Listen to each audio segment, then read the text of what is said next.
What's up, everyone? Hello and welcome here to Town Hall Arcade. Today is February 20th, and we are, well, only about a week away from PAX East. Exciting stuff. Today, we're going to be talking about pro players speaking out. Hungry Box and Grubby in particular. Grubby not so much speaking out, but going against the norm. Loot shooters, we got a bunch of updates pertaining to both Division and Anthem. Gaming announcements, and then PAX East, which is all pretty much one category, as Arano and I will be going to PAX East next week. Woohoo! Arano, how you been, buddy? What's up? Good. Good. Living the dream. Are you though? I No. mean, for real? No. No. Work is Oh, work is work. I was I've happy had to go for in you. the office a lot. I mean, my work from home job has not been work from home the past couple days, but The struggle. that's not the end of the world. Yeah, I mean, To commute two weeks out of the year, terrible. yeah, my commute is maybe 10 minutes, especially at the time I have to go to work and stuff like that. So it's really not the end of the world. The good life. Yeah. You know, people always use that saying "living the dream" sarcastically, and I mean, people always ask you if you're living the dream when I'm at my work, and I'm always like, well, sure, I guess if your dream is stocking yogurt, but I find it amusing that that's such a common thing to say that sarcastically. I guess a lot of things in our culture is sarcastic, especially nowadays. I'm a sarcastic person to begin with too, so that's never Yeah, that's true.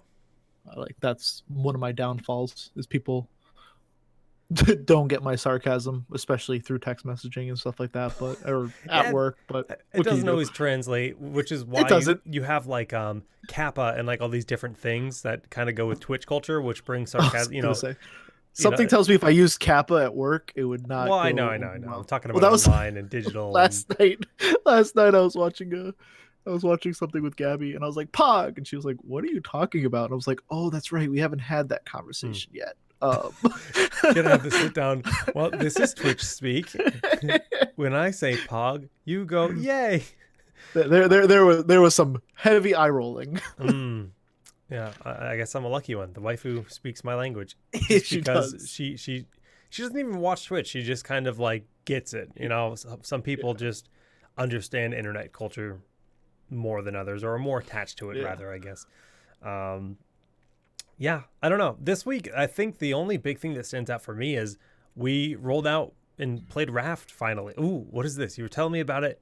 It's Too far. Too far. It's a playmat Slay the Spire. Okay, Yeah, I can see the silence. It's signed by the artist. That's cool. Did you buy it or what? Yeah, it was a Kickstarter actually. Oh, okay. And they finally came in today.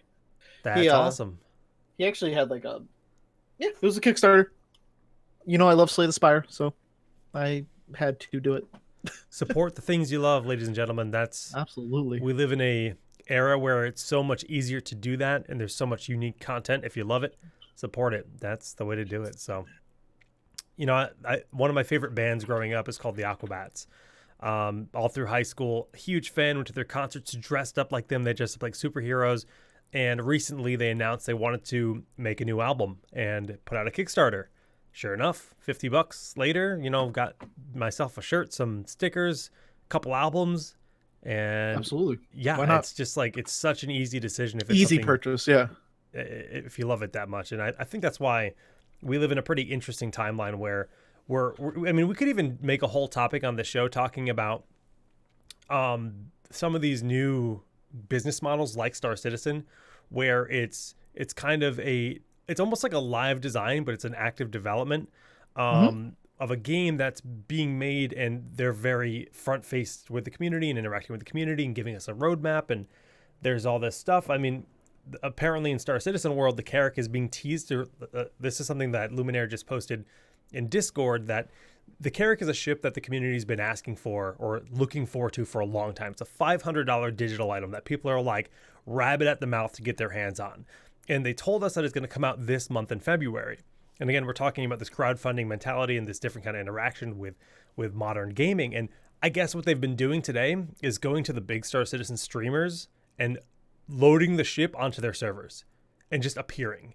Like, so the devs are like in That's cool. space, like showing this ship off to these streamers that are like, holy crap, look at that thing. Like, and people have never seen the final version of it ever until now.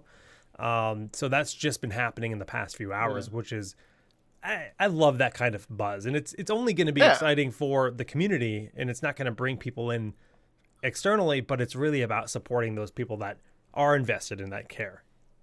Yeah, absolutely. I mean, and we spent a whole day talking about that What that is pledge MMO yeah the what is it called? Path Pantheon. Pantheon Rise of the Fallen. Yeah.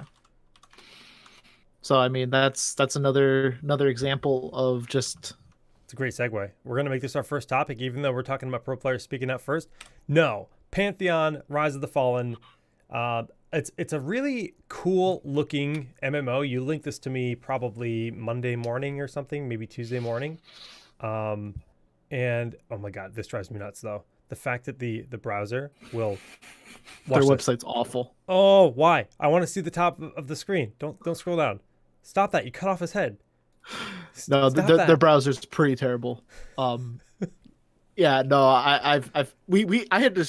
How long did it take us to find any information on what the game was about? Yeah, I had, so this I had to game's go to news and right. This game's been in development for what, 3-4 years, and we, yeah. of course, when I go to a website, I see media. I say, cool. Let me see the new media. You click on it. All these videos are from 2016 or 2017 or something. It's just like, are they still making this game? And I remember messaging you saying, oh wow, so the last gameplay thing is from 2017. I don't really know if I'm gonna, look too much further into this. That's weird. And then you found blog posts Like a somewhere month else, ago. or yeah, from And really then I fresh found like a content. February like news post and they were talking about it and but it's from the creator of EverQuest, EverQuest. and I mean RIP, he died in November, so I'm curious to see where it goes from here, but Hmm. they seem to be continuing with it. Hopefully he was able to have a good enough stamp on this that it can kind of carry from there, but I love the classes. I love the art. We've talked about the artwork and stuff like that. Yeah. I mean, it looks like another WoW clone, but So I guess that's kind of where I stand with it. Is like this art, the concept art is amazing. The actual in-game, it's again still alpha, looks very uninspired to me. It looks like just another fantasy mhm. MMO with there's nothing that stands out about it. But you read their mission statement and they're going with this very like we're in tune with the community business model, just like Star Citizen, and I'm a big fan of that. So Yeah, I mean they want the weather, like the environment to be very impactful. non-instance player housing. They're talking about an MMO where monsters are way more dangerous and where death has a lot of purpose or a lot of meaning. So it's not just, oh, I'm gonna go to the spirit healer and that's it, or I'm gonna have to pay a repair bill. It's kind of going back to, as you said, Final Fantasy 11 when we were talking about it, because if you guys ever played Final Fantasy 11, this was kind of like my first real MMO experience as a kid. Exploration was really exciting, but really terrifying because Deadly. anything could kill you. Like a goblin could sneak out and kill you, or a tremor ram could come stomping down the hill and just devour your entire party, and that's it. There is a bunny somewhere in that world that will ruin you. That was always what the meme was for Final Fantasy Mhm. 11 is somewhere in the world there's a bunny that can kill you. Yep. Evil bunnies of death. Just like the Holy Grail. They're going to find you, they're going to kill you. But I'm pumped to see this, and they're even talking about player built outposts.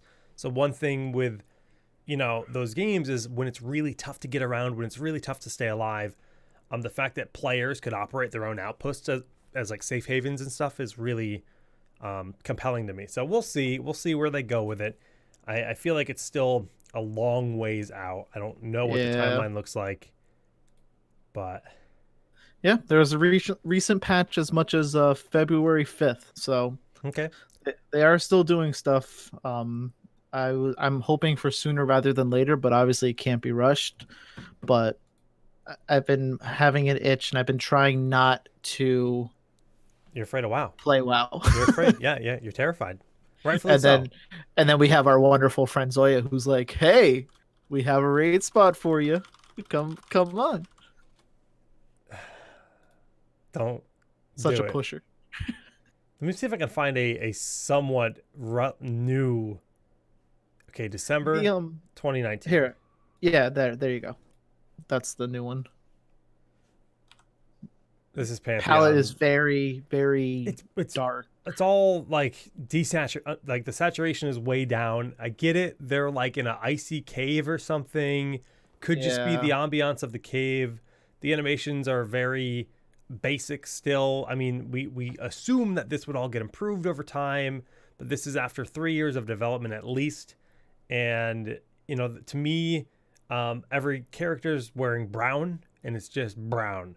That's one thing that WoW did well. WoW chose an art style that ages very timelessly, can adopt a Hmm. lot of bright colors. You think of Ashenvale, you think of all the elven zones.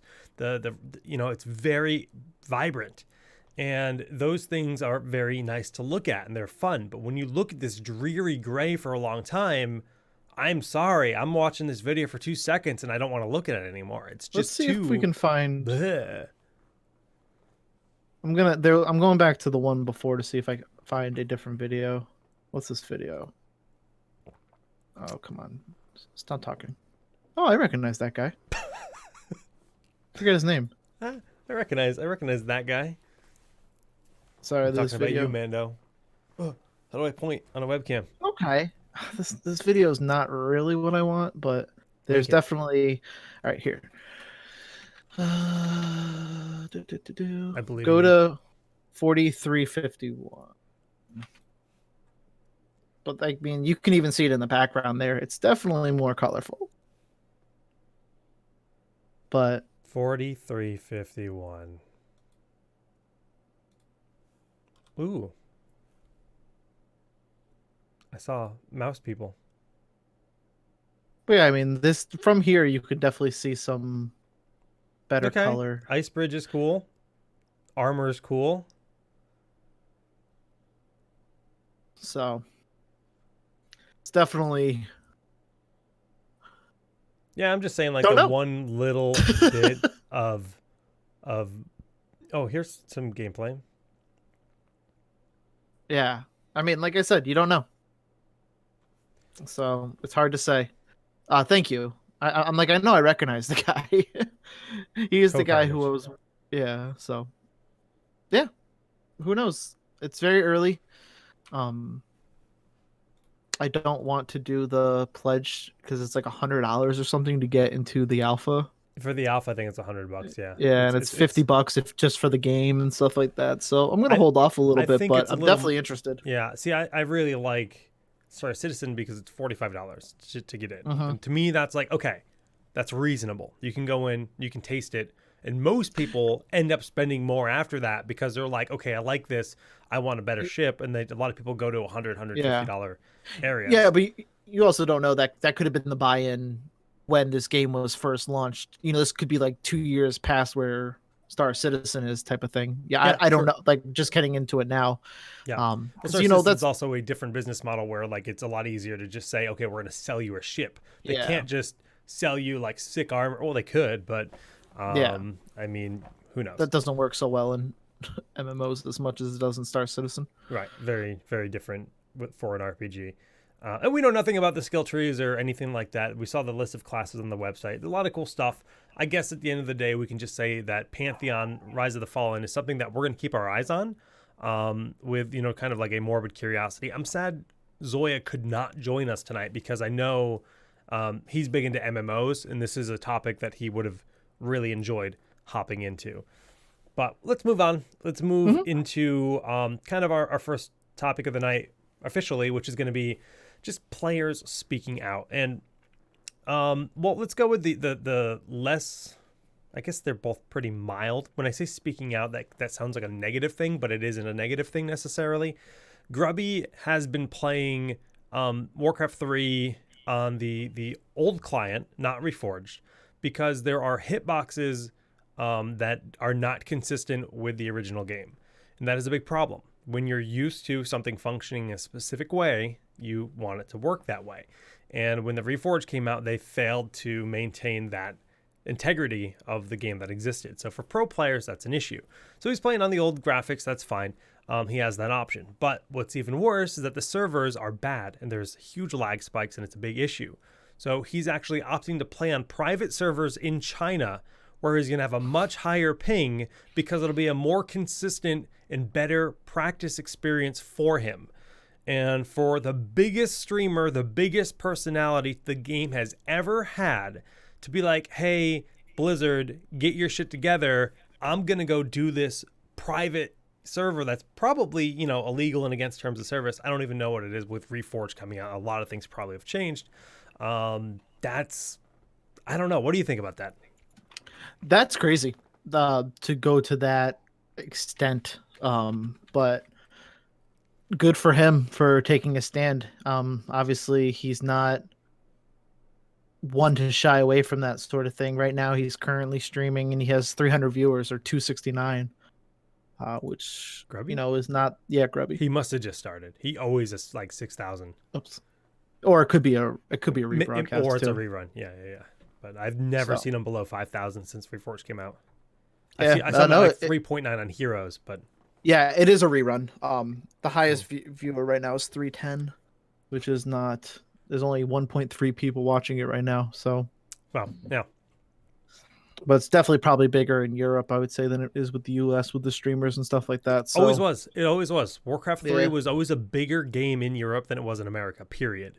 It was always a game dominated by European and Chinese players in the pro scene. Yeah. There's very few American players that were pros comparatively, whereas I feel like StarCraft 2 was like very popular in America, and very popular everywhere else too. But for whatever reason, War 3 was more of a I'm gonna play custom games. I'm gonna play Dota in the US when it boils down to it. A lot of custom games, a lot of fan-made maps.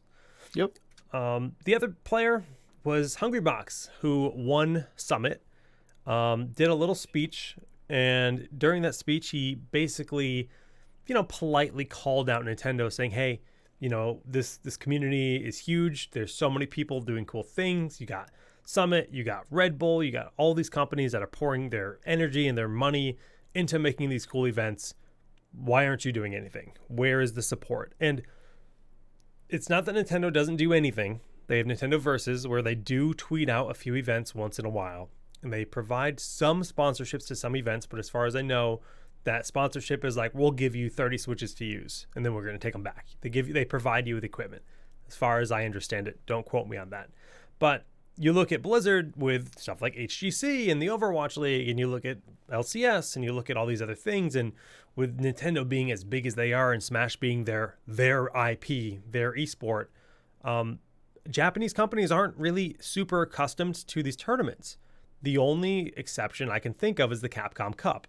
So the Smash community having Hungrybox as, you know, one of their more prominent players, especially nowadays, talking out about that is a big deal. I think it's really good. Yeah, no, good for him. I have nothing else to really say about that. I loved what he said. Everything he said was true. They need to do something, but even we had to talk about it with Sakurai saying this is going to be the last real like DLC for Smash, which is sad, but it's also more than what we expected. So it's kind of that weird. That's what we expect from Nintendo now. So it's kind of sad in that sense, but I think they need to do something because at Evo, Smash is always the top. I mean, even Melee. We look at Evo Japan. The Evo Japan prizing is why this is such a big deal. You know, Evo Japan had like by far the biggest turnout for Smash. By far the biggest turnout. And every other game was $5,000, $10,000 prizing. Smash Brothers, you win a controller. And it's just like a slap in the face, really, because it's so awkward. But yeah, to kind of clarify the information you were just talking about, the interview with Sakurai basically stated that, yes, this Fighter Pass is the end of DLC. This Fighter Pass runs through the end of 2021.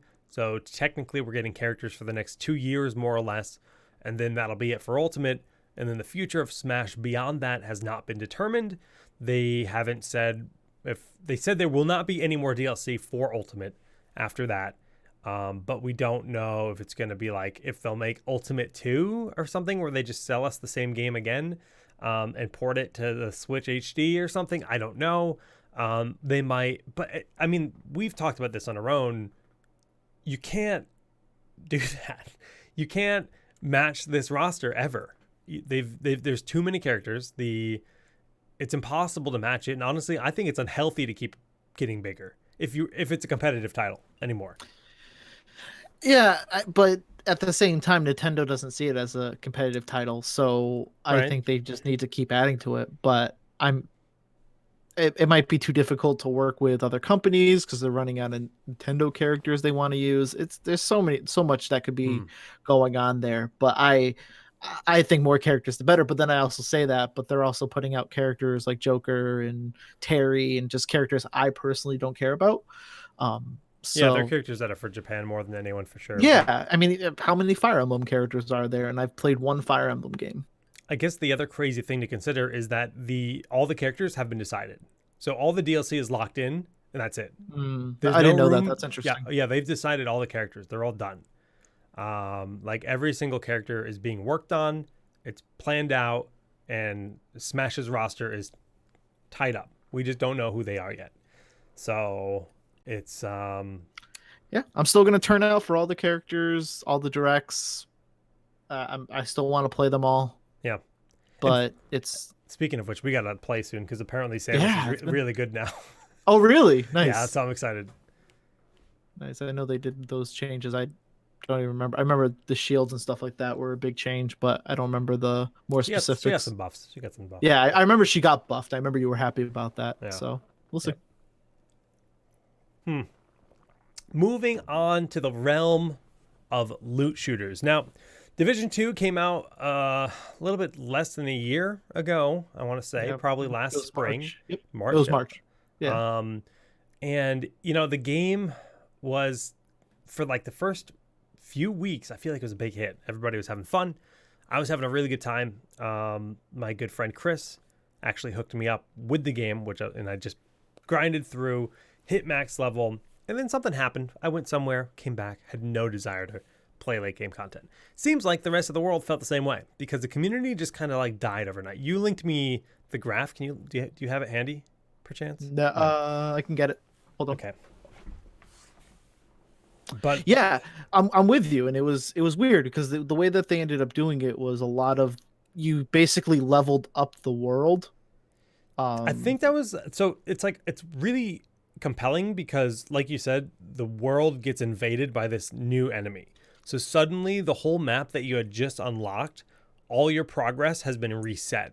And you're now confined back to your one base. Because before you had kind of spread out, unlocked all these fast travel points. But it's like overnight, these baddies swoop in and there's like new, harder enemies. And you now need to reclaim that space from them. Now, did you think that was cool or what? By the way, I linked it in Twitch chat. I got it. Graph. Okay, perfect. I thought it was cool the first time, and then by the fifth time, I was kind of over it. Wait, it happens 5 times? Yeah, I think there was 5 levels of. Oh my god! But the only thing that was somewhat nice is it wasn't. You didn't have to do everything to level up the world defense or something like that. I forget specifically what they call it. You only had to do specific missions, so you could kind of power through it to get to the end. And then once you got to the end, then you could work on opening everything out. But it was, maybe it could have, there were so many different sections. Maybe they could have confined it a little bit more. Like almost like you open up a section and that gives you another level and they open up another section. If it did it just one time over, then that I think I would have been okay with, but it was like you said, you open it up, you work to get your stuff back, and then all of a sudden you level up again and everything just gets wiped out. It got tedious. I mean, I played it with friends, so it was a little bit better because you could like fast travel and things like that and skip certain parts if they had already done it. Right. So that was well done in that sense, but I never played that game solo again because it's just, I don't know. It wasn't for me, but the DLC looks cool. I probably won't pick it up, but it's a shame because it seems like such a good idea to like level up the world like that and like kind of make things fresh again. But it really did feel like a chore more than anything else, like you said. So it's interesting because it's almost like in a game like that, you have to have that next zone and it has to be big enough where it's like, okay, now this is where I play my late game. And then the main world levels up too, but you have to give somebody something new too. And I think that's maybe where they failed. But I don't know. We don't really need to talk about the past because the present is that the game is $3 right now. You can pick it up for less money than you could go and buy a beer for. Honestly, it's like crazy. Like just think about, oh well, could I have this? Could I have this game in my library to potentially play and have a really good time with? Because I enjoyed playing through the campaign. Yeah. Or it's a fun leveling experience. Yeah, $3 is definitely worth a leveling experience. Absolutely, I think it's 100% worth it. No doubt in my mind. I would tell everyone to pick it up if they didn't have it. But they're clearly doing it because they want you to buy their $3 DLC, which is a great business model because it's going to work on a lot of people. Yep, $33 and you get the base for a full game and DLC. Is also a very, very good purchase. Right. So I'm actually pretty excited about that. You know, it's for me, that $30 is an easy buy. I know a bunch of our buddies have started playing again recently. Mm-hmm. They're already telling me that I should have another LAN party for it. But we'll see. Yeah. I haven't looked into the expansion even a little bit yet. I don't know if my friends are playing it, there's no doubt in my mind I'll buy it. Yeah. But I will not buy it to play it by myself. Well said, because it's a loot shooter, and loot shooters are definitely best played with friends. The other one, a game that I never once told people was going to be great, it is a game called Anthem. And never once did I get excited or hype up the entire internet about this game. Anthem is oh God, how do I not shit on this game completely? It's the biggest disappointment of my life, maybe. Like, I am such a big fan of the idea of like an exosuit or a mech, and that is like my ultimate fantasy. Like, people talk about like in sci-fi, fantasy, whatever. No, to me, it's all about exosuit. And I don't even think Iron Man's that cool because Tony Stark's a dick. But true, this game is just everything I wanted, and the combat actually delivered it. I have played, 100+ hours of this game just because I like the combat so much.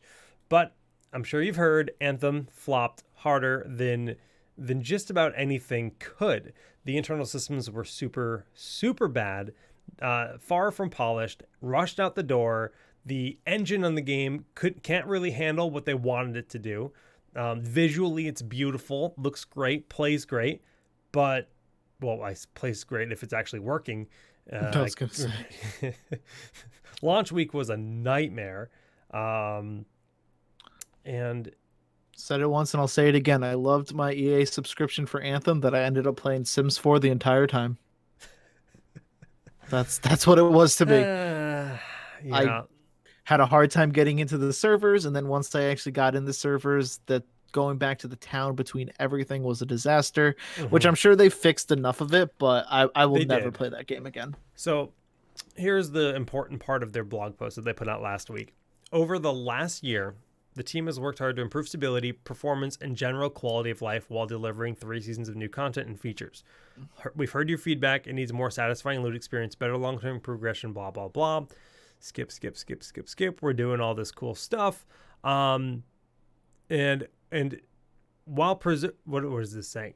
Over the coming months, we'll be focusing on a longer-term redesign of the experience, specifically working to reinvent the core gameplay loop with clear goals, motivating challenges, and progression with meaningful rewards, while preserving the fun of flying and fighting in a vast science fantasy setting. And to do that properly, we'll be doing something we'd like to have done more the first time around, giving a focused team the time to test and iterate, focusing on gameplay first. In the meantime, we'll continue to run the current version of Anthem. So they're calling it the current version.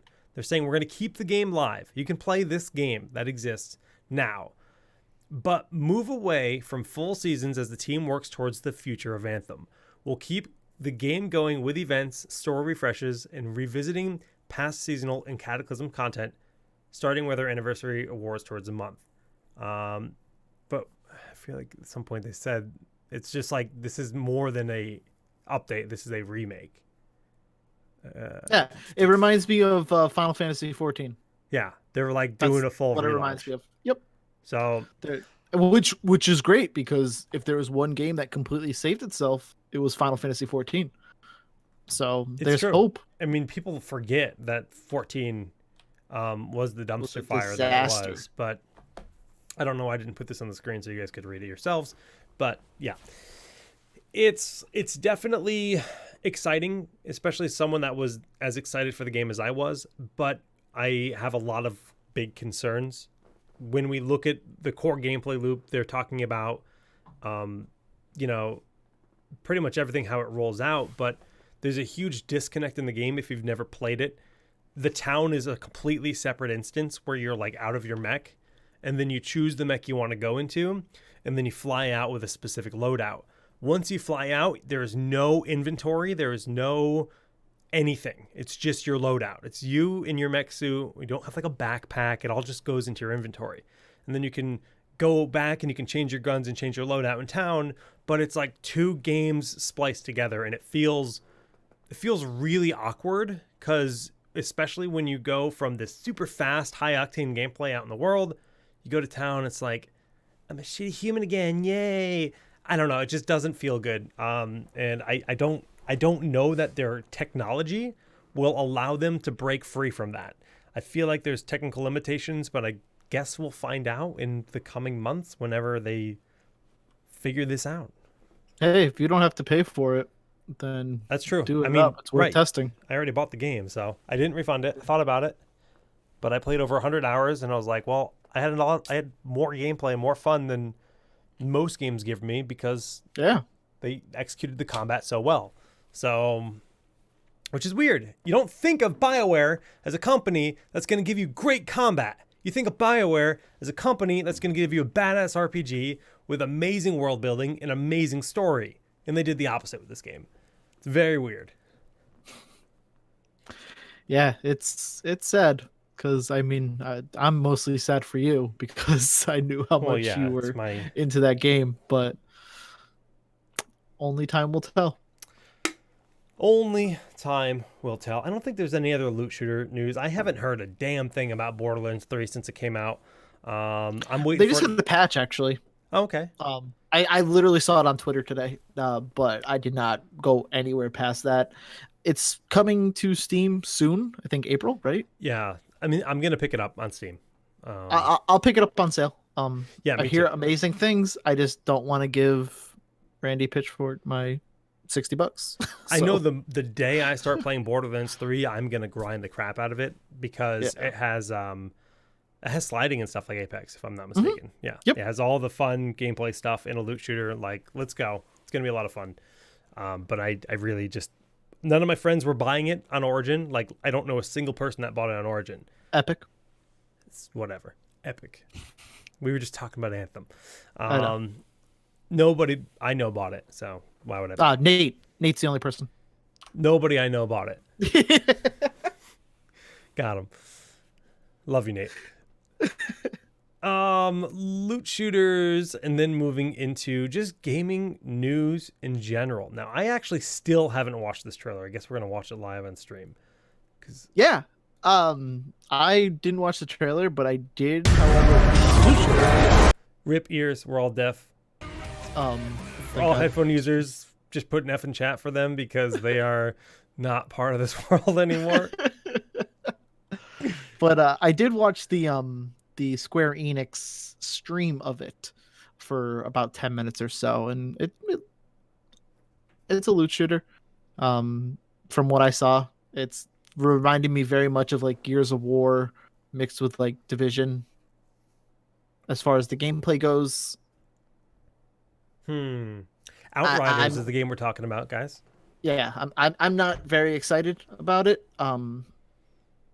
But I can be convinced. It looks like a cool world. It's a cool concept. I hate that I'm watching this on a Twitter video, so the resolution is like stupid. Like, why is it 4 by why is it 4:3? Like, what am I looking at? Yeah, it's another game. Square Enix has been. this So, company has been in my heart for many years. Enix by itself and Square by itself, and even to this day, from game to game, they'll give you an amazing piece of work. Like Tomb Raider randomly will come out, and that's an amazing game from Square Enix. And then they'll put out that I wish I could remember the name of that game. It reminded us of Metal Gear Solid. That Splinter style. Cell? No, it was from Square Enix, but I was kind of Oh, excited for it, and then it ended up being just a really, really crappy game. huh. Um, and then you have Kingdom Hearts 3, which I was so excited for, and ended up being crap. Mistake. Uh, but you have I, the Final Fantasy 14, which they're doing great I feel with. like such a Life is sadistic person, but Strange. when you were disappointed about when Kingdom Hearts 3, when the world was disappointed about the game, I was like, feel my pain, because I had my Anthem disappointment. I did not give a damn about Kingdom Hearts 3. This looks very interesting. It does, I agree, look on the surface like a class-based loot shooter, but I really don't know what I just watched. Like that just I guess we'll have to wait until they actually give us an idea of what the game is. Left Alive was the game I was talking about. Left Alive. We saw it at PAX last year, and I was like, "Oh, this game looks really cool." It came out apparently last year, February, Huh. and it was a very, very bad game apparently. Great. But like they're doing Marvel's Avenger, which I'm really excited for, which could be really cool. They're doing the Final Fantasy VII remake, obviously. There's a lot of stuff that they put out, but then it's also hard to say because obviously all the games are made by different studios. Not all of them are made by. So this is made by People Can Fly. They're the ones who are developing it. So it's not Square Enix technically, but only time will tell. So Square Enix is publishing it? Yeah, I believe so. Let me go up here. Yeah, developers is People Can Fly. People can't fly, but you know, And it's like the you know, Seven remake is Square Enix, whereas other ones are Eidos or however you say it, Montreal. They're making Avengers, so they're all under the Square Enix brand. So it's hard to say what kind of. right. Let's see what else they have made, if anything. They made Bulletstorm. Okay, that makes me excited. That game was pretty good. And they hey, no wonder they made Gears of War 1, 2, and 3. No wonder it looks like Gears of War gameplay. So So maybe it'll handle like Gears, but play. So yeah, Division is a really good. It's a little bit more sci-fi Division. I could get behind that if it's done well. The thing yeah. about Division is it does so many things so well. But for me, it's just the realism that kind of takes away from it. Yep. Oh, you've said that from the beginning. Yeah, it just doesn't keep me hooked for whatever reason, and it's just you can only shoot a thug 18,000 times and blow off their armor so many times with it feeling fun. Yeah. You need and they added like mech stuff. Maybe it'll work. I don't. Just add Metal Gears into it and make it a Metal Gear Division game in that point, and maybe I'll play it. I don't know. But let's kind of move into the next topic, which is apparently. So there are rumors that came out last year pertaining to Diablo that we were getting multiple Diablo projects, and we knew about Diablo Immortal. We suspected Diablo 4, and one of the rumors was a Diablo Netflix series. Now that has been confirmed, along with an Overwatch Netflix series done in the same by the same studio as Castlevania, was it or no? I think the Diablo one is by the Castle. I think it's in the same style. I don't think it's the same studio. I didn't like the style that much. It looked cheap to me. Can I But go? Yeah. So let's see. I know I saw Castlevania somewhere in this. yeah, But anyway, yeah. So, oh yeah, the Diablo series will be an anime style similar to Castlevania. could be That's what cool it says. if it's Yeah. done well. I mean, if it's done to Blizzard quality, then it's going to be amazing, right? Yeah. Well, maybe. Or Blizzard quality, not Activision. Warcraft 3 is not Blizzard quality. That's Yeah. outsourced to China, like legitimately. So Yeah. And I will say, as much as you said you weren't a fan of Castlevania, I know that anime series on Netflix is very, very, very popular. So yeah, hopefully something comes from it. I mean, I'm not very excited about the Overwatch one. I'm kind of over that lore. I think they missed their opportunity with that. Where Diablo, I think, has a really great story, or not a great story, but they're trying to, hopefully they can bring it back with Diablo 4 in the series. I'm pretty confident in Diablo 4, but that's something we've talked about enough, and we'll have to save for another day. Yep. Especially because we will get more info later this year, I'm sure. Maybe Gamescom. If not, you definitely have BlizzCon, which will be here before we know it. Yeah, it will. I think this will be the first BlizzCon I miss. At this current rate, I will not be there, but we'll see. Who knows? I love going to events. Can't wait for PAX, which is our next topic. But before we get to PAX discussion, we're going to talk about Wolcen. Wolcen ties into Diablo nicely as well. Could have done a better segue on Diablo specifically if I wanted to, but it is the new action RPG that has recently gone live public. I think it's been in beta, and it is interesting because it has really high numbers on Steam. Isn't it still an alpha, or is it officially live? I thought it went live, but maybe I'm mistaken. Yeah, it did. Look at that. They've launched that poorly for going live. Right. Well, the thing is there's like a lot of people playing the game, but the game is also riddled with a ton of bugs. Some bugs so bad that you have unlocked Act 4, and you'll go do something, and you'll exit a house the wrong way or something. You'll go out of the back instead of the front, and it will reset your progress back to Act 1.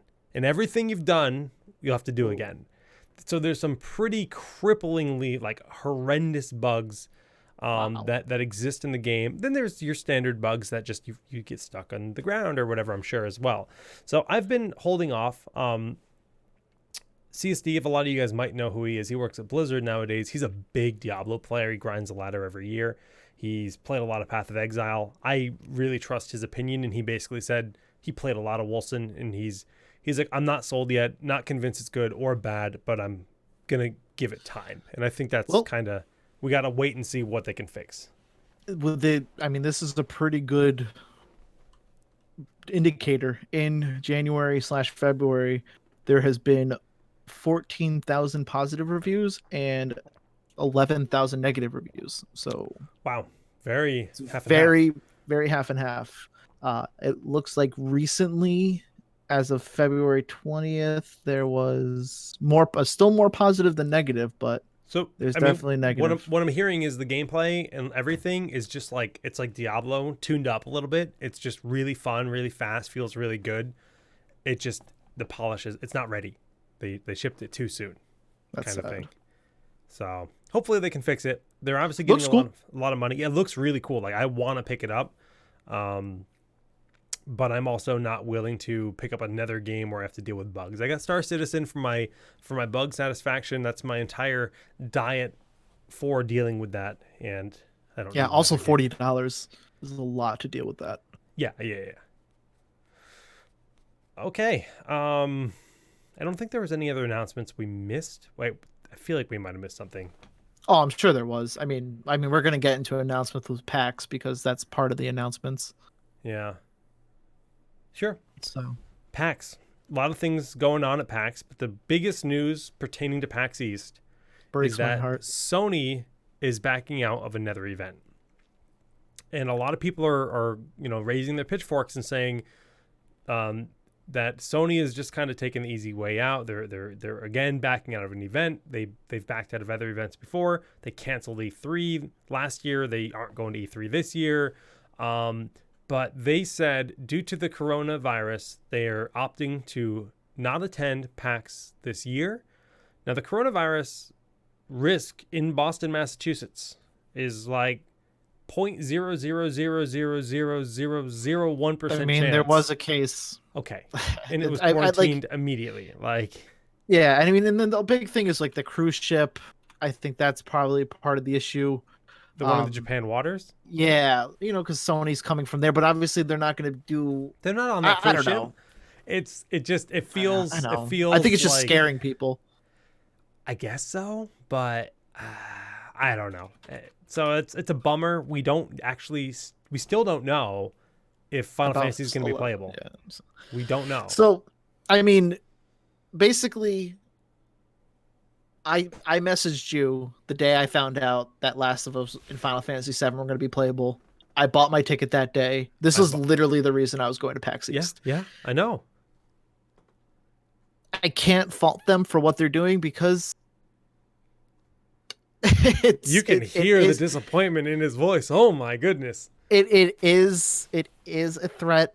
Obviously, I know the percentage is low, but if you're more likely to get shot on by a pigeon than you are to get coronavirus.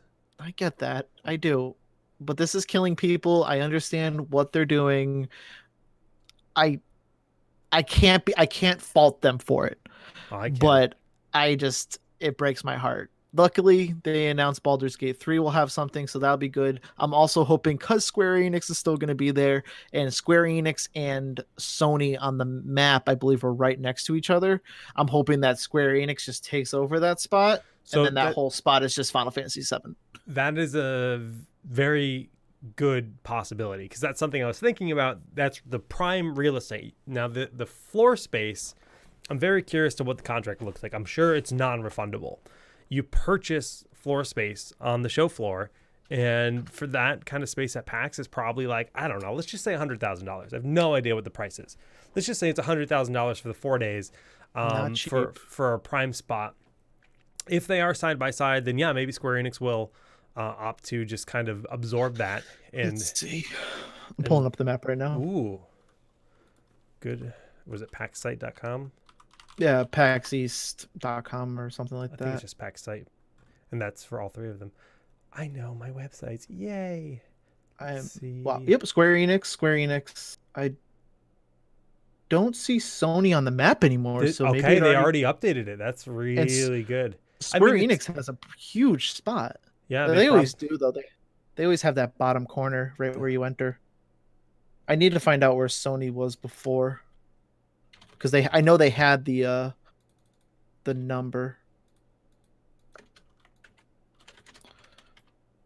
But continue. I'll I was just pulling up the map for stream. So Nintendo's got a huge booth. Mixer's going to be there. So in recent years, it's been interesting because PAX is so cemented in the space that PAX has actually stopped attending these events, or not PAX, Twitch has stopped attending these events. Yeah, dude, this was Sony's booth, guarantee you. I guarantee the bigger one was Sony, and the smaller one was Square's booth.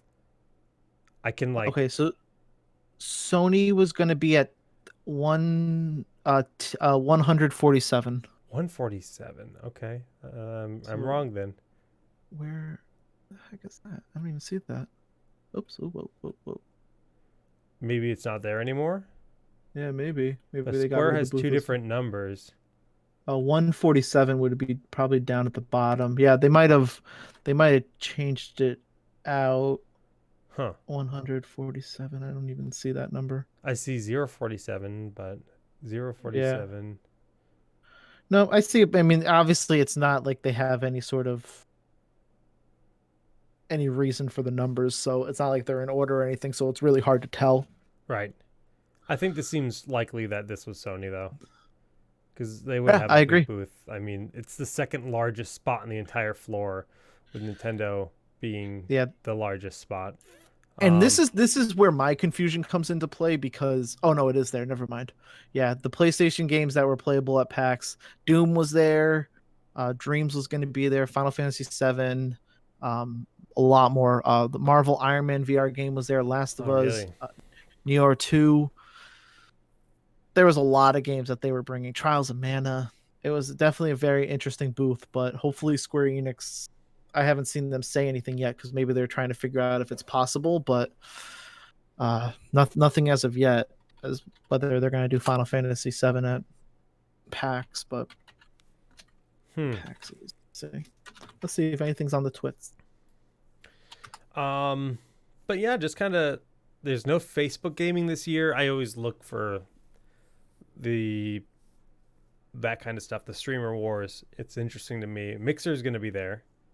I don't know what private division means. No idea what that is. I don't know Larian Studios. Oh, Larian is Baldur's Gate. That's oh, sweet. That'll be cool. That's Divinity. MSI Exceed. Yeah, it's always different. Every year, it's different companies coming out.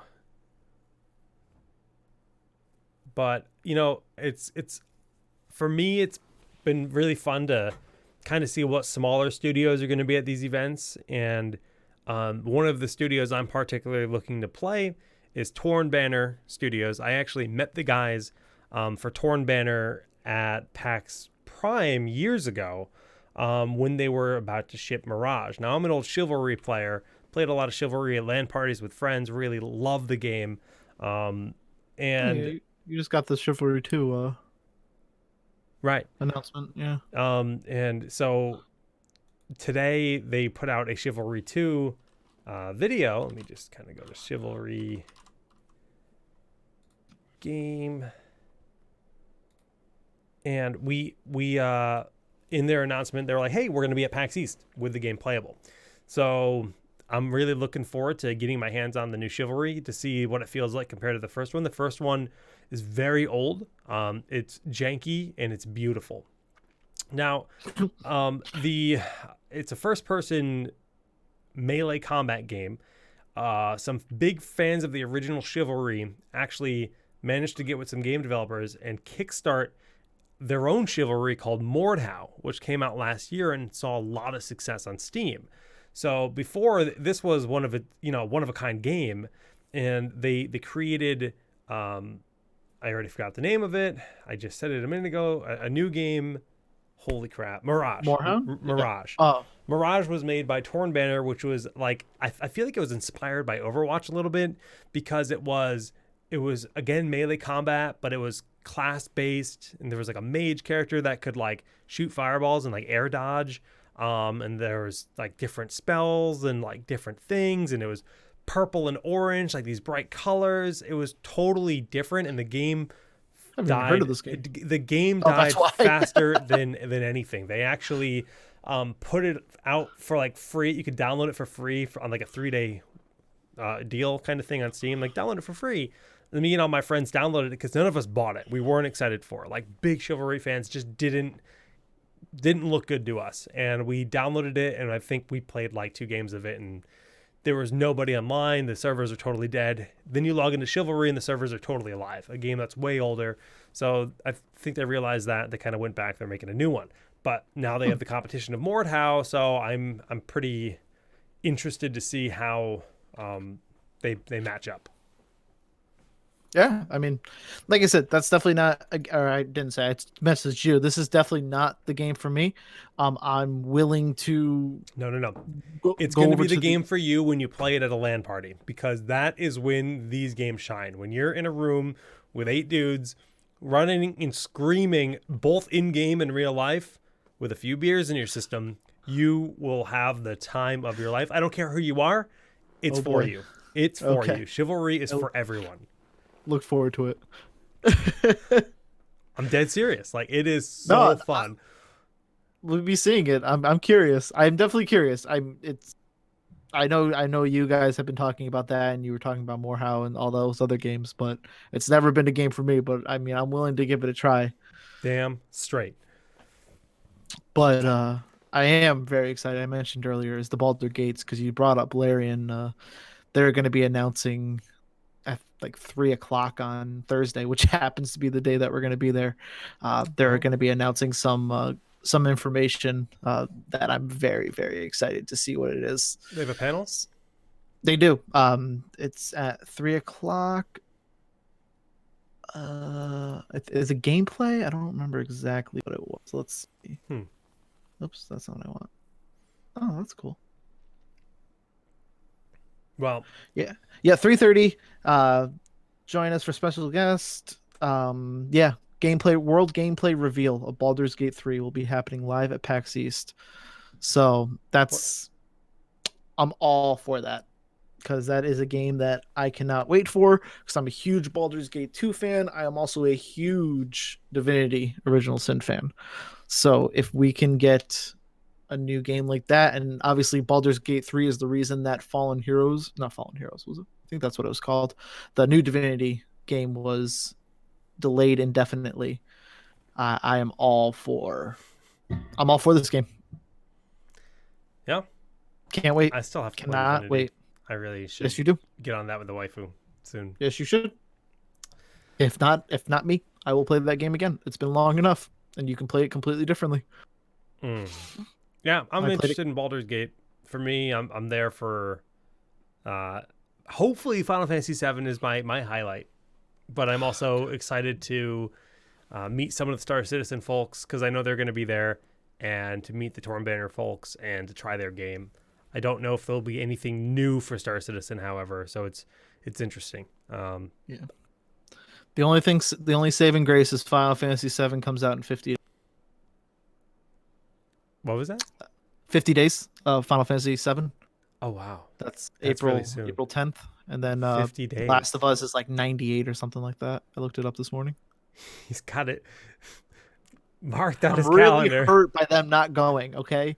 Well, maybe they'll be there with Square Enix. I also have both of those Fridays off. I took off from work to play. Oh yeah, Man, I'm those 2 weekends. I will not be leaving my couch. Everything will be brought to me by delivery. you'll become a true console potato and just fall into the couch. Yep. Not be able to move on Sunday, and I don't care. The muscles in your legs will just have deteriorated so far that that'll be that. Yep, that will be my life. What am I looking at here? I am okay. I like what I'm looking at. Welcome to the Swedish studio Larian. They are passionate. let's put it that way. Oh god, I just got banned on Twitch. That guy was shirtless. Oh, It's against they terms were of service. Banned. Okay, I mean, good thing that guy's head was in the way. I didn't want to see that pixelated crotch. We got trumpets. This is probably really cool with audio, but we're just gonna run away. Svenvink. That's a Swedish name. Love it. I'm excited.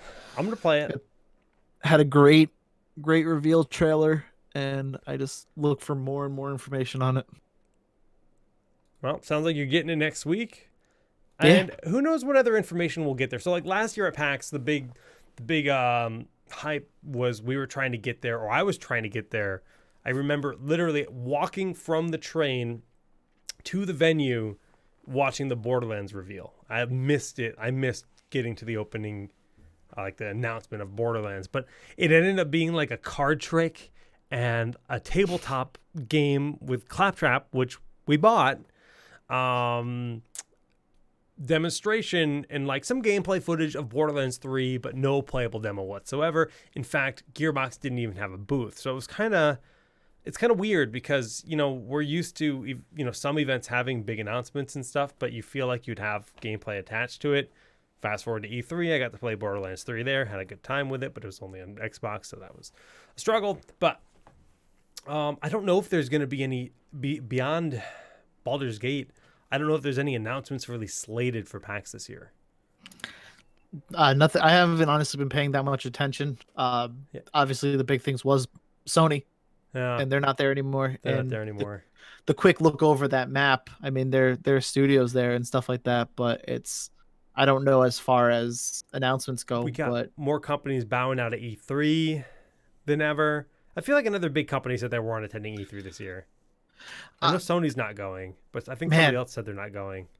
That E3 is dying so quick. It's so weird because it sounds, you read all these articles, it's like, wow, E3 is dying. But I attended my first ever E3 last year, and it was the most insane gaming event I've ever been to in my life. Yeah. I've been to Gamescom, I've been to PAX East, I've been to PAX Prime, and there was just something different about E3. It was just so vibrant. I mean, the way that San Diego Comic-Con is like takes over the whole city, it really felt like E3 was this entire section of LA. Like there's billboards everywhere around the city. And I'd say that's true for Gamescom as well. Like I've been to almost every gaming convention that exists on the Western Hemisphere. And E3 is definitely an awesome one. But it must be goddamn expensive or something. Just like unreasonably expensive if we've got these companies starting to bow out. And when the big dogs are bowing out, that's scary. They must be seeing something that's not worth it. Mm. They must not be seeing a return from E3. I Maybe think, because it's so big that they feel like they like Sony would rather not fight Microsoft. They'd rather just do their own thing, and then they can have all eyes on them. well, that's what they did last year, right? Yeah, Because the yeah. Xbox Scarlet reveal happened, and then Sony's like, okay, we're just going to put out a video on a day when there's no competition and then get all the headlines. It's smart, but are they going to start SonyCon? Are they going to start? Who knows? No, I have no idea. I mean, they do their like Nintendo, how they have their Nintendo Directs and stuff like that. Sony states that they're doing their, I forget what they call them, but Hmm. I don't know. I'm obviously a bigger Sony fan than Xbox, but I always tune in for E3 because I'm always curious to see what they're going to announce. But then again, at this point in my life, it's because I'll just play it on PC. I don't actually need an Xbox, but it's still going to benefit because there's games like Gears of War that is going to be Xbox exclusives or Microsoft exclusives. Yeah, no, I mean Microsoft exclusive. Yeah, so I'm always going to be paying attention. But it's kind of gotten to the point where I remember tuning in to E3 and like being like, okay, Monday night is or Sunday night Xbox, Monday night is Nintendo, Tuesday That's is how it used to be. You know, Monday is Sony, Tuesday is Nintendo, Ubisoft's there, blah blah blah, and like just really getting excited for it. Whereas now I'll tune into the footnotes or I'll it was a different catch age it if I can of media almost. I mean, even just my brother and I, that's E3 something we've always bonded over. He lives out in the West Coast. He's been out there for like a dozen years now. But every time E3 hits, like we're chatting the whole time. Like, okay, who do you think won E3 this year? Like, is it Xbox? Mm-hmm. Is it Sony? And it's who won E3? Who had the best showing at E3? Mm-hmm. Yeah, absolutely. That was always a common discussion for a lot of people. But those days are just long. Well, over. It also sucks because it's nowadays everything's leaked. Yeah, a day or two before it even gets there. We live in a social media era, and nothing survives leaks. I mean, even Blizzard, we was like, okay, Diablo 4, Overwatch 2, blah blah blah. This is what's happening, and it's like, okay, well maybe it isn't, but then everything checks out, and you're like, all right, I guess everything is. So it's the world we live in. Whereas, when I was watching it in high school years ago, Twitter was not around, Facebook was not around. There's no place to go and get this. I mean, IGN was around, but they weren't leaking information. They were reacting to whatever was happening. So it's a different world now. But I try to, if I know I'm gonna watch something, I'll like stay off Twitter for that day. But then nowadays you have all these friends who are completely tied into Twitter and all these different things where we're going to talk about that. Me and you have an issue because we already decided. But anyway, let me go back real fast. Even if I weren't to say pay attention to a Sony thing and be like, okay, I'm just gonna watch it, you're gonna send me a leak being like, oh my god, did you see this thing about Final Fantasy 7? Or hey, did you hear this thing? Or Jared will send it to me, or Izzy, or like, I have so many friends intertwined in that world that it's almost impossible unless I just send out. You can't dodge it. Unless I send out a mass thing being like, hey, I'm turning off my phone for the day. Don't bother. But that's also not me. I don't want to do that. So you just accept it and you deal with it. I've done that before, though. I've actually scheduled trips where Alice and I will go like up to Vermont and go hiking for like a 3-day weekend when I don't want to know what's happening in the, based around something. And I just literally just don't get any news. I just turn off all my social media, turn off alerts for whatever amount of time it is, leave Discord up. And then if someone messages me, I'll just smite them. And that's that. Don't smite me because I put out a poll about what RPG I should replay. Mass Effect 2 won over Final Fantasy 7, 9, and Skies of Arcadia. Really, I should just go with the lowest. I should have said this was the reverse. I can't believe Skies of Arcadia got that many votes. Wow, that's my favorite RPG of all time. Well, okay, so let me pull this back. It's not that Skies of Arcadia is bad. It was just that's Dreamcast, and there was not very many people who played that game. You know, I was actually thinking like, how the hell am I going to stream this? But then I was like, wait, I think I have it on GameCube, and I think I have an adapter that would allow me to play it. Maybe, but you should Oh, still play stream. 7 because you told me you were going to play 7, and I was excited. Yeah, I tell you a lot of things, and I don't care. This is Final Fantasy 7. This is not look at this godlike game. Normal life. Cutlass Fury. God, he doesn't have enough mana. Oh my god! Like I almost don't want to see this because I have such like an image of it in my head, playing it in what 2001 or whatever 2000 on the Dreamcast. Hey, this is beautiful. That it's just like this beautiful image in my head. It is, and now it's just not. Yeah, it's not as smooth as it is in my head. This might be the game that needs an HD remake. Just cancel the Final Fantasy 7 HD remake and make Sense of Arcadia. I actually just read an article about, it was like a top 10 games that could use a remake that aren't getting any love, and it was a game called Legends of Legaia. Oh, yeah. It was like Skies of Arcadia games. Yep. And I was like, man, Yep. That was it really brought me back to some really great RPGs. It's, oh god, what, you know what else is coming out this year? Phantasy Star Online 2 is finally coming to the West. I felt like it was supposed to be out by now. I don't know when it's coming out, but this game came out like 5 years ago in Japan. Legends of Dragoon was another one that was on the list. Wait, Phantasy Star Online came out in 2012. It's been 8 years since it came out in Japan, and now it's coming out when? Oh my goodness.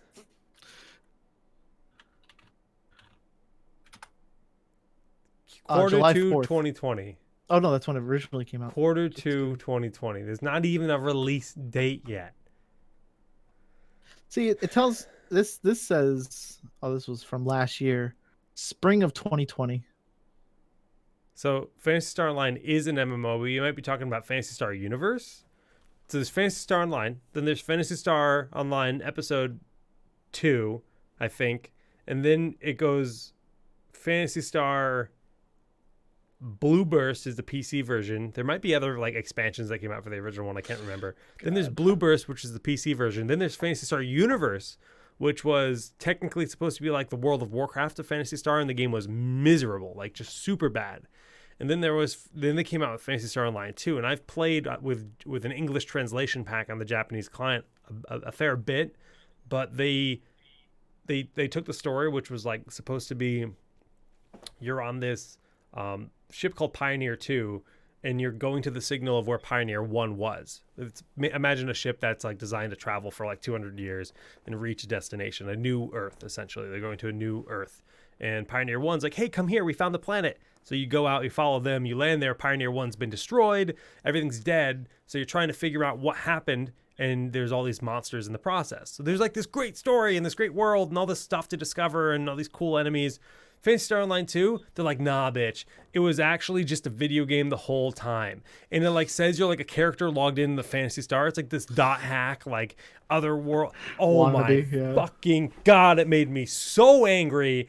They shit all over the world they built. They made these stupid levels that were like Las Vegas, and there's like clown enemies and shit. Like, it made me so mad. So I'm gonna play Phantasy Star Online 2 because it's gonna be free. I'm gonna play it, but holy shit, when I was playing that Japanese version, I'm like, is this fan made? Like, what the fuck am I looking at right now? Just shat all over my childhood. Sorry for the constant F-bombs that just came flooding out, but like that is like my childhood game, PSO. Yeah, that is probably at least top 5 of most hours I've put into a game between it being on Dreamcast and also on GameCube. Yeah. I mean, I put so much time into that game. My PSO, I had a squad of 4 guys that I played PSO with. We all met on Dreamcast. We moved to GameCube, played on GameCube. We then moved to Final Fantasy 11 together, had a guild there, built a bigger guild. That guild moved to World of Warcraft. I mean, I made lifetime friends. I've met literally all 4 of those people in person.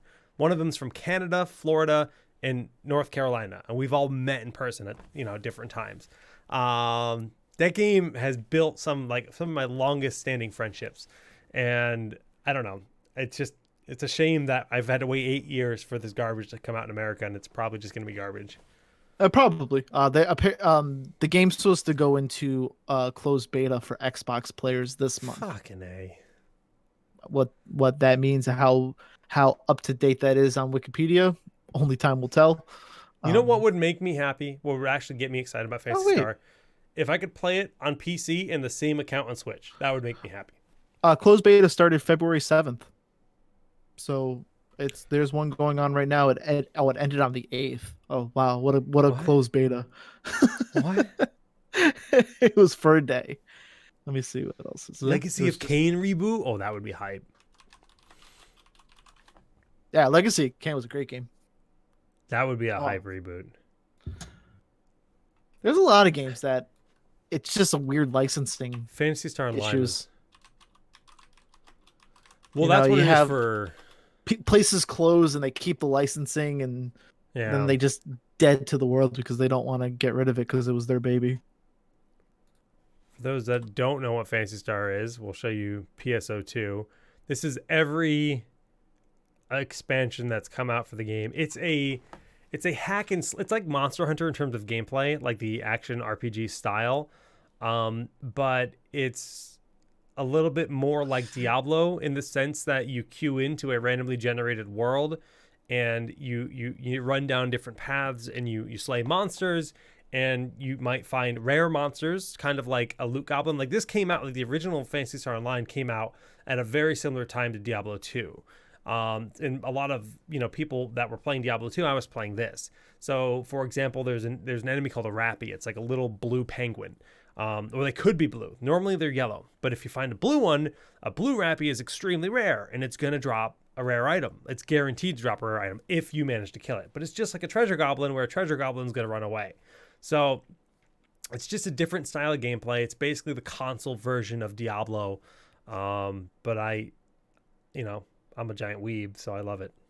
Yeah. Oh no, one was great. I'm obviously talking about it, but quick back to Legacy of Kain. Kind of what I just said. Square Enix has the license to it, and they're not looking to give it to any external people.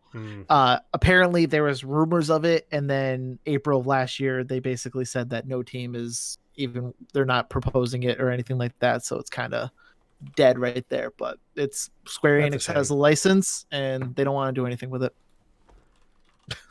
It's what it is. But that's probably a good place to wrap it up, because I have to go play D&D. You do have to go play D&D. I'm gonna make stream look at gameplay really quick, because I want to look at gameplay. This is what the game looks like. We're talking about PSO, like the original. PSO2. Okay. PSO2. It's very fast and fluid compared to the original. I think there's jumping, which is something the original didn't have. It's still the original was one button 3 times in rhythm. Yeah. There's 2 buttons. There's light shot and heavy shot. Heavy shot, yeah, exactly. And then you had spells. So you had basically 4 ability slots. No, and then you had the trigger, so you could have the other list. Yeah.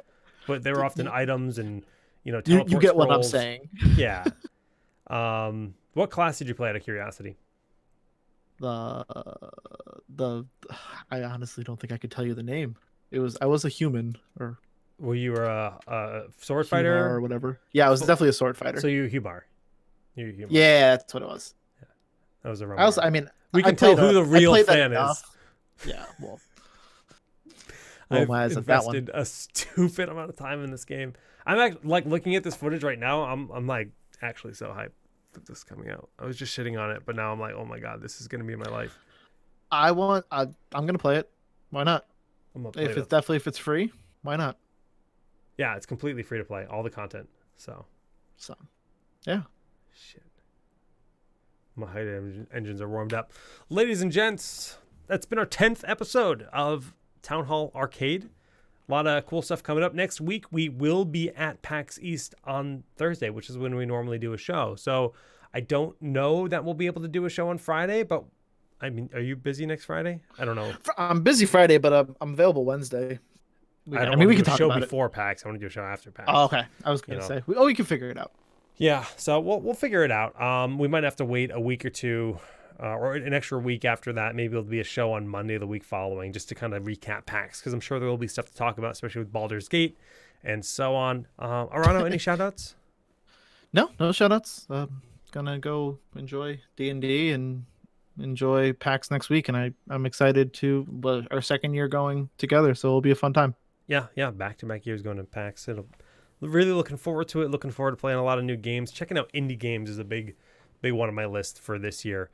Live show from PAX. We're not actually staying there. We're just going up for the day. So for me to bring gear up to do a live show would be a challenge, and I'm just gonna say no. We're not doing that. If we had like a room or something, sure, maybe we'd consider that. Hey, who knows by the time we get back Thursday? Maybe we'll do it Thursday night when we get back. A bold statement, but it's always a possibility. Saying it's possible. Yeah, guys, if you like the content, hit the follow button. Other than that, thanks for tuning in to Town Hall Arcade. We'll be back next time. Peace. Bye.